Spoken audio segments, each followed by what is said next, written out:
فرید خان کا voice from Chicago سے سلام حاضر ہوں۔ آج میرا یہ ویڈیو ویلاگ تقریباً کوئی 1 مہینے سے زیادہ عرصے کے وقفے کے بعد آ رہا ہے۔ آپ اس کو میری فرسٹریشن بھی کہہ سکتے ہیں، میری نا امیدی بھی کہہ سکتے ہیں اس ملک کے حالات سے اور اس میں کوئی تبدیلی لانے کے حوالے سے، اور بہت کچھ کہہ سکتے ہیں، مگر پھر ایک ذات عظیم اللہ سبحانہ تعالیٰ کی ذات سامنے آتی ہے کہ جی نہیں تو نا امیدی کفر ہے، اور انشاءاللہ العزیز اگر انسان اگر چاہے تو تبدیلی آ سکتی ہے اور کچھ چینج ہو سکتا ہے، چاہے وہ آہستہ آہستہ ہی ہو، لیکن یہ کہ کچھ نہ کچھ تو اثر پڑے گا، کیونکہ اچھے لوگوں کی کمی نہیں ہے، اور برے لوگ چاہے زیادہ ہوں، ہر دور میں رہتے ہیں، برے لوگ زیادہ ہر دور میں رہے، لیکن اچھے لوگوں کی تھوڑے سے مٹھی بھر اچھے لوگ وہ بھاری پڑتے ہیں ان برے لوگوں کے اوپر۔ تو میں پچھلے 1 سال سے یہ ویڈیوز ویلاگ کر رہا ہوں، اور جس میں آپ کو پتہ ہے میں یہ ہمیشہ کہتا رہا ہوں کہ یہ 342 خاندان جو ہے، 342 لوگ جو اس اسمبلیوں کے اندر ہے، اور سارے کے سارے بدماش، چور، اچکے، زمیندار، جتنے بھی لوگ ہیں، مطلب کوئی بھی ہو، اس کو آپ آصف زرداری کو لے لیجئے، چاہے آپ عمر بشیر چیمہ کو لے لیجئے، آپ کسی کو بھی لے لیں، آپ گیلانی صاحب کو لے لیجئے،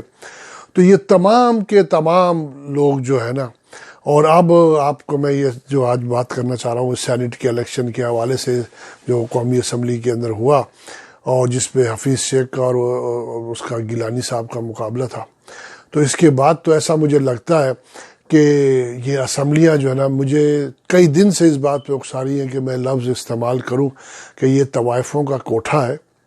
جس کا جتنا دام لگائیں گے آپ وہ اس کے ساتھ چلی جائے گی، لیکن تو اس کا ادھر اس میں اتنا ہی ہے جس کا جتنا ساتھ ریٹ لگایا آپ نے اس کا، اور وہ اس کے ساتھ چلا گیا۔ اب چاہے وہ باہر نکل کے کچھ بھی کہیں اس کو، لیکن ہے کہ آپ نے دیکھا تماشا، اور افسوس ہے اس قوم کے اوپر،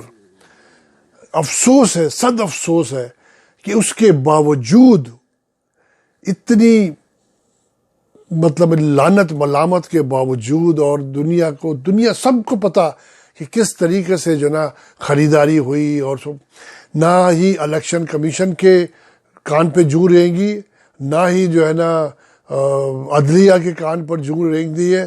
اور اسٹیبلشمنٹ میں تو سو کالڈ انہوں نے اپنے آپ کو ایک طرف کیا ہوا تھا، حالانکہ لگتا نہیں ہے، دال میں تو کچھ کالا نظر آتا ہے۔ بہرحال لیکن انتہائی افسوس کا مقام ہے کہ جو ہے نا لوگ پھر بھی ان کو سپورٹ کر رہے ہیں۔ میں تو کہتا ہوں گیلانی صاحب کو جوتے مارنے چاہیے تھے، سنگسار کر دینا چاہیے تھا، اور وہ جو اس کے باہر جو اسمبلی کے باہر ہوا پی ایم ایل این کے ساتھ، میری پرسنل رائے ہے کہ وہ بہت کم ہوا، اس سے زیادہ ہونا چاہیے تھا ان لوگوں کے ساتھ، چاہے وہ شاہد خاقان عباسی ہو، چاہے وہ مصدق ملک ہو، چاہے وہ مریم اورنگزیب ہو، چاہے وہ احسان اقبال ہو، اس سے زیادہ ہونا چاہیے تھا۔ جب آپ اسمبلی کا بائیکاٹ کر رہے تھے، آپ نے اسمبلی کے اندر نہیں جانا تھا، نان ووٹ آف کانفیڈنس کے اندر آپ نے نہیں شرکت کرنی تھی، تو آپ باہر روڈ پہ کھڑے ہو کے دوسری پارٹی کے لیڈرز کو کیوں گالیاں دے رہے ہیں،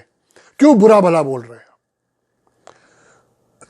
دوسرے لوگوں کے بھی جذبات ہیں، آپ کے اگر ورکر ہیں تو دوسرے کے جو ورکر نہیں ہیں، دوسروں کے جذبات نہیں ہیں۔ میری اپنی رائے ہے کہ بہت کم ہوا، بہت تھوڑا ہوا ان کے ساتھ، اس سے بہت زیادہ ہونا چاہیے تھا، اس سے بہت زیادہ ہونا چاہیے تھا ان لوگوں کے ساتھ، خاص طور سے مصدق ملک اور شاہد خاقان عباسی کے ساتھ بہت زیادہ ہونا چاہیے تھا۔ بہرحال جو کچھ ہوا کم ہوا، اور اس کے بعد دنیا دیکھے گی کہ انشاءاللہ تعالی آگے بھی اگر آپ لوگوں نے جس طریقے سے مریم نے وارننگ دی ہے اور اپنے ورکروں کو اکسایا ہے کہ اب دیکھیں گے، اور اس میں جو یہ مارچ کرنے چلے، اور کل کے تو اجلاس میں سنا میاں صاحب نے تو بڑی دھمکیاں دی ہیں، حالانکہ آپس میں کھل کے لڑائیاں چل رہی ہیں، میاں صاحب کی پیپلز پارٹی سے، پیپلز پارٹی کی مولانا فضل الرحمان سے نہیں بن رہی ہے، اور جو ہے نا پیپلز پارٹی اپنے آپ کو بیک اپ پہ کر رہی ہے کہ اسٹیبلشمنٹ سے جو ہے نا ذات بالکل پنگا نہ لوں میں، ہم لڑے نا. لیکن ایک نواز شریف صاحب تو پنڈی پر حملہ کرنے کے موڈ پہ ہے، جی ایچ کیو پر حملہ کرنے کے موڈ میں ہے. تو اور اس کے بعد جو گیلانی صاحب کے ساتھ ہوا، گیلانی صاحب نے کیا حفیظ شیخ کے ساتھ، اس کے بعد عمران خان جو وزیر اعظم ہے بہت شدید غصے میں تھے. میری انفارمیشن کے مطابق کچھ جو میرے دوست ہیں اسٹیبلشمنٹ کے اندر، ان کے مطابق کہ پرائم منسٹر بہت سخت ناراض تھا. ایون چاہے وہ کوئی بھی لوگ ہو، کوئی بھی کارنر ہو اس انتظامیہ کا، اس سے پرائم منسٹر بہت سخت ناراض تھے. اور ان کو لگتا تھا کہ بغیر ان کی ہدایات کے جو لوگ نیچے کام کر رہے ہیں، ان کے بغیر اشاروں کے یہ نہیں ہو سکتا تھا. حفیظ شیخ صاحب نہیں ہار سکتے تھے. اور جو 17 ووٹ ان کے اگینسٹ میں پڑے، جس میں سے 7 تو خود انہی کی پارٹی کے تھے، جنہوں نے سوائے ایک شاید شہریار آفریدی کے باقی 6 لوگوں نے وہ پیسے بھی وصول کر لیے، اور جو ہے نا اپنے آپ کو انہوں نے ووٹ ان کا کینسل ہو گیا کچھ غلطیاں کر کے، جان بوجھ کے کیے، وہ جان بوجھ کر کیے 6 لوگوں نے، جس میں 2 تو ڈسکلوز ہو گئے اس دن خود ہی، وہ کیپٹن جاوید ریٹائر جاوید صاحب اور ایک وہ دوسرے صاحب جو تھے. باقی 4 بھی کوئی مسئلہ، کوئی دن نہیں جو گزرے گئے کہ ان کے نام آ جائے. اور جو 10 لوگ ہیں اور اس کے علاوہ جو 10 لوگ ہیں، ان میں زیادہ تر مسلم لیگ کاف، کیونکہ یہ سب پیسے کے بھکاری ہیں، پیسے کے بھوکے ہیں. ان کو تو میں نے آپ کو بس میں نے ابھی ایک دفعہ پہلے بول دیا ہے کہ یہ کون لوگ ہیں. تو یہ پیسہ تو ان کا دین، ایمان، مذہب اور سب کچھ ان کا پیسہ ہے. تو اگلی ویڈیو تک کے لیے میرا سلام آپ سب لوگوں کو. اگر میری ویڈیو یہ ویلاگ پسند آئے آپ کو تو اس کو اپنے دوستوں اور رشتہ داروں سے شیئر کریں، اور میرے